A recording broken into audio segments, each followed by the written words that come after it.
મિત્રો, રીબડાના અમિત કોર્ટ આપઘાત કેસમાં રાજદીપસિંહ રીબડાના 2 દિવસના રિમાન્ડ પૂર્ણ થતાં કોર્ટ દ્વારા તેમને જેલ હવાલે કરવાનો આદેશ કરવામાં આવ્યો હતો।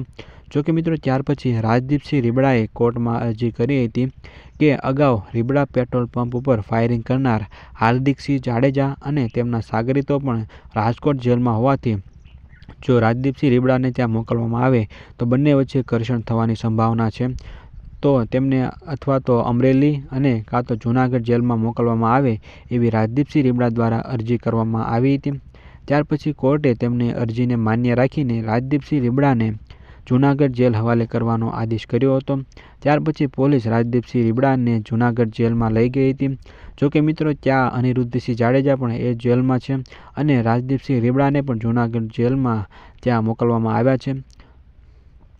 તો મિત્રો, તમારું આ વિડીયો વિશે શું કહેવું છે એ તમે કોમેન્ટમાં જરૂરથી જણાવજો અને આવી ગુજરાતને લગતી અપડેટ્સ જો તમે મેળવવા માંગતા હો તો વિડીયોને એક લાઇક કરી દેજો અને સાથે સાથે ચેનલને સબસ્ક્રાઈબ પણ જરૂરથી કરી દેજો।